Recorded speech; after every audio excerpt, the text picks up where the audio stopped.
Okay, welcome. So, I am going to give a presentation today based on roughly Bernie's number one rule. And we all know that, right? Maybe. We're in the information gathering business. Thank you, Jen Peck, for the win. For some reason, it's not wanting to let me show my presentation. I always hesitate to schedule anybody before 10. There we go.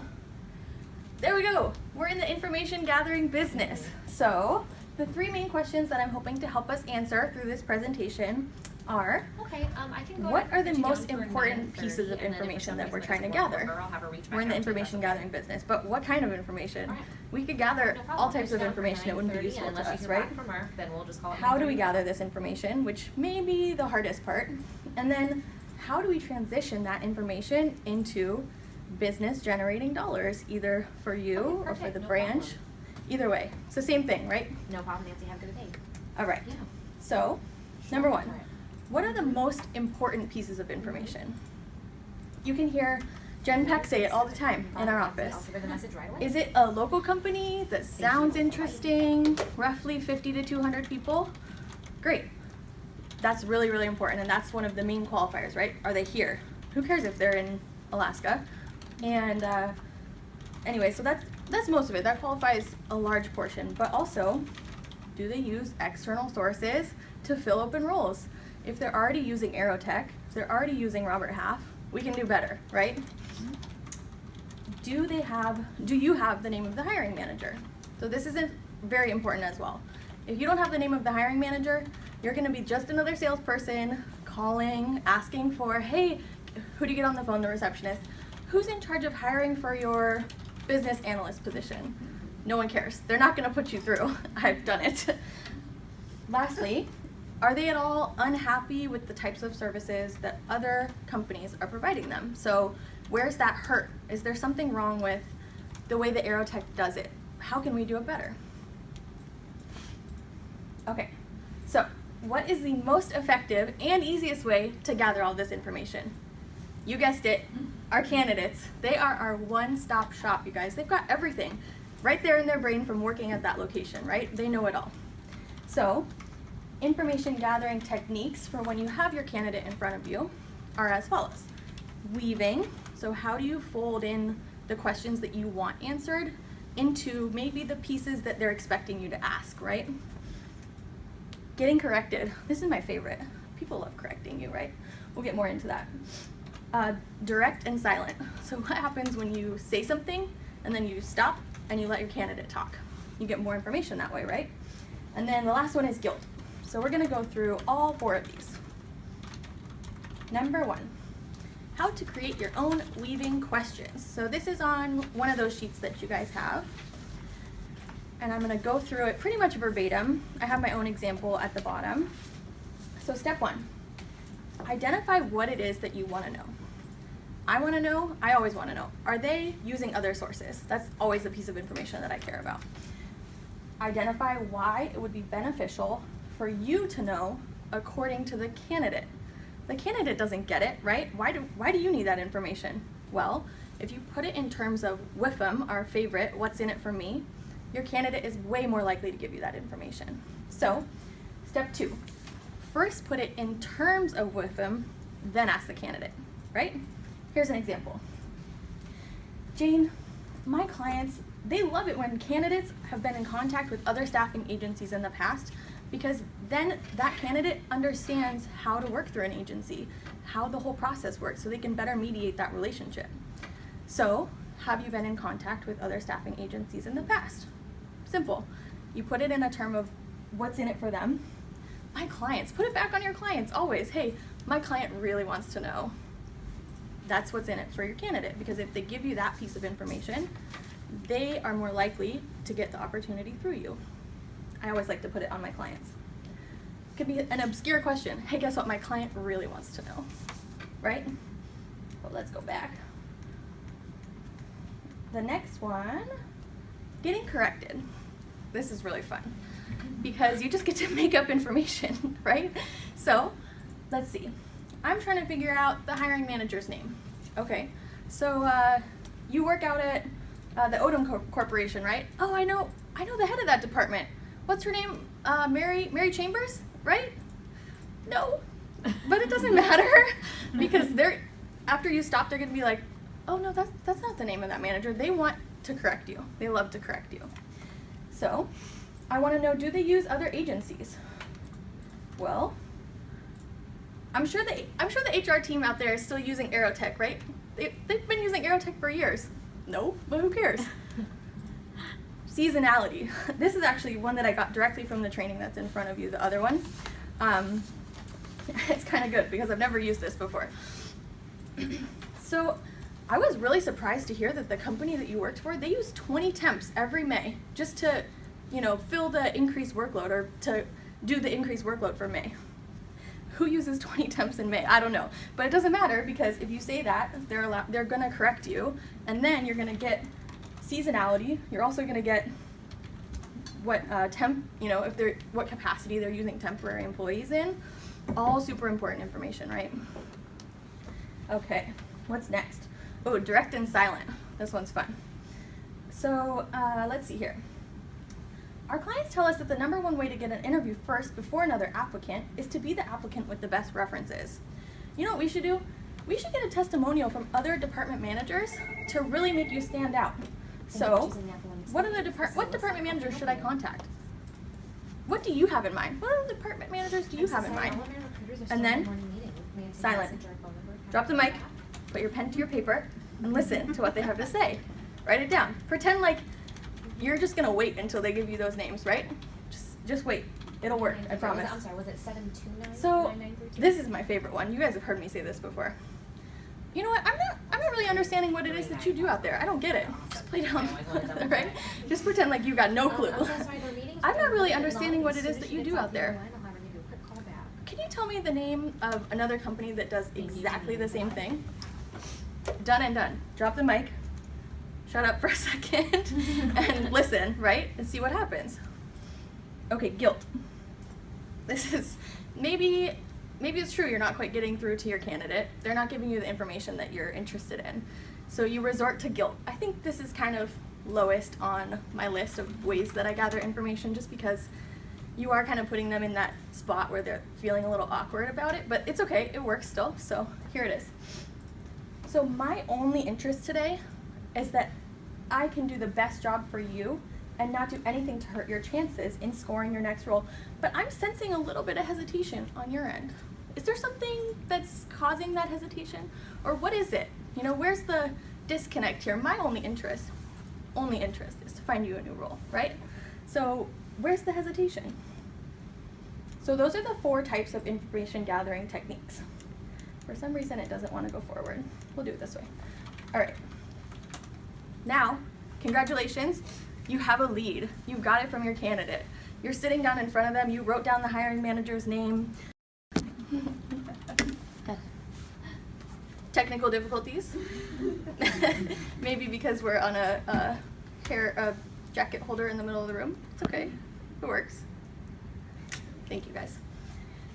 So, is your lead high quality? That's super important, right? Who cares if they told you that they had an interview with Robert Half? Nobody, right?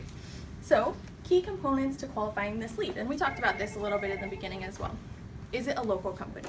Thank you for choosing the Apple. What is the company size? If it's Microsoft, I mean, I don't really care. I already have a contract with them, right? Do they use additional staffing services? Super important. Do you have the hiring manager's name? Or maybe what type of openings do they have? Are they within our core? Is it customer service? Is it administrative? Is it accounting? Where's the most effective place to get this information? Thank you. Candidates! You guessed it. Guess where else you could get it? Thank you. Bye-bye. You could get it from LinkedIn. You could get it from Glassdoor. You could get it from Manta, Career Builder, Indeed, Yellow Pages. The list goes on, right? Why would you do that when the candidate's sitting in front of you? Don't do that. Just get it from your candidate. So, are they within our range? Are they nearby? Do they use agencies? Do you know the name of the hiring manager? Okay. After you have gathered all this important information, then you have to decide what to do with it, right? So how high quality that lead is going to determine your follow-up plan. So let's say, oh yeah, also add it to your target list. Make sure once you have all the important information, it goes onto your target list. Yes, you have to have an organized target list, and it's got to have all the pertinent information on it, because you're going to be following up with those hot leads as frequent as possible, right? If you need an example of an organized target list, you can look at mine, as long as you promise not to steal my leads. Okay, meeting follow-up, marketing and follow-up. So 3 timelines is kind of what I've outlined, and you can decide what works best for your desk, but for me, this is about how I qualify them. Okay, highest quality. This lead is local. It's a company that uses external hiring sources, and they're hiring right now, okay? You call them as soon as possible. I put them on a 48-hour, but really it's the next call I make in the morning, right? Let me put you on hold just one moment and see if I can get And then weekly marketing. So maybe your first call doesn't get through to the right person, or you leave them a voicemail. That doesn't matter, don't give up. Call them next week, or call them again tomorrow. I mean, the really hot leads, you could call them every day. If you want them to know about us that bad, there's no problem with that. Medium quality. Maybe follow up after your high quality leads. Maybe it's a bi-weekly. So let's say they've never used sources before, but you have the name of the hiring manager and they're hiring right now. Cassandra, That's I'm not sorry, as I hot wasn't able as, to pull you know, anyone they away, know how to but what I use can do is staffing let them know that you're services, just running but late, it still and then reach qualifies. out to the client to let them Low know that quality. you're still on your way. So just Maybe keep you chugging don't have the along, name of the drive hiring safe, and then manager, we'll let them know but to still expect they, you. and they don't use, so this low quality leads, sometimes that means you just need to do more research. You just need to figure out, okay, do they use services? You can do that from your marketing calls too. I've asked customer service representatives before when I got them on a marketing call if they use services, because that's a really important piece of information, right? Zero quality. They told you that they had an interview at Robert Half. We don't mind. Just drop it and move on to the next thing. Consistent follow-up. So this is probably the most important part, right? You'll hear Jen Peck tell us, how many connects does it take to get a new client? How many connects? As many as it takes. Okay, but on average, 10, 9, 8, 9. It's the high single digits, or 10, or maybe 20, right? So if you're not following up with those leads, you're never gonna get that new client. I think this is an area on my desk, honestly, that I've been working on the most. Like, okay, I called them last week, the call went pretty well, but if I don't call them again this week, how am I ever gonna know if that could be my next client, right? So this is just a couple bullets. Use the schedule you identified. Are they hot? Are you following up every week or every month? Put the notification in OA. This is my favorite thing in the world, you guys. It's so easy. Just put follow-up call. I put them at the beginning of block for the next Tuesday or Wednesday, depending on when I called them the first time. So I put 9:30 a.m. follow-up call. Reason, request premise. It's the only reason I use. I'm always gonna be requesting a premise. So consistency is so key here. Equally important, you've gathered all this information from your candidate, right? Do them the service of placing them. Do your best. I mean, obviously we don't place everybody that we see. We're not magic, but we try. So make sure that that candidate that did so good for you and provided you all the information that you need, you're marketing them. You're sending them out on clients. You're, doing everything that you can to get them that new role. 25 equals 1. Remember that, because it takes 25 actions in order to place a candidate, right? 25 marketing calls, including, send outs, all that stuff. So it's a lot of effort, but they already provided you the information that you were looking for, so do your best by them as well. Lastly, I want to tell you a little story I like to call Apple One Magic, and it is something that came to me a couple weeks ago now, and it was like a culmination. It's like the stars were aligned or something crazy, right? So Monday afternoon, what do we do on Monday afternoons? Recruit block. Okay, I recruited a candidate Monday afternoon. She came to visit me Tuesday morning. She was eager. She gave me tons of information, like 5 department head names, just everything that I asked for. She had no problem giving me information that I was asking. She was an awesome candidate. The next day, during her interview, I noticed 3.5 years ago or so, there's a month gap on her resume. as a recruiter, it's our job to ask, what was that month gap about? Well, she moved here, okay, that's normal. Did you temp anywhere? Actually, yes, I temped out at this company, I think it's called Sabi or something, I don't know, for a week. Ding, ding, ding, ding, ding. Guess what? Local company, they use staffing agencies because she temped there. I wrote it down and moved on. I was like, Sadie, okay, first thing to call. It was 3 years ago. I'm not gonna ask her. Well, I could have asked her maybe, who did you report to out there, but it's not that important. 24-hour follow-up. I called that lead first thing the next day, 3-minute phone conversation, had me on a premise visit, right? So I went out on the premise visit, I got a job order, great. That's just luck. I know that doesn't happen every week, right? That's luck. But the magic part was that same day I went out on a premise visit, she had a job offer because I had submitted her right away to an opening.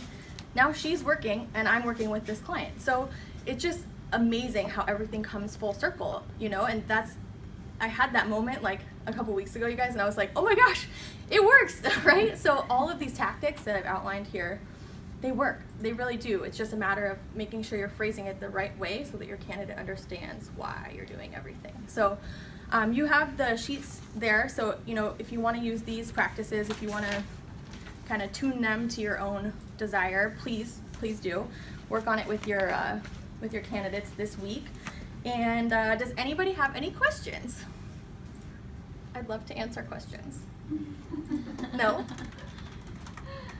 Did a great job, though. Thank Yeah. you. That's it. Thanks, guys.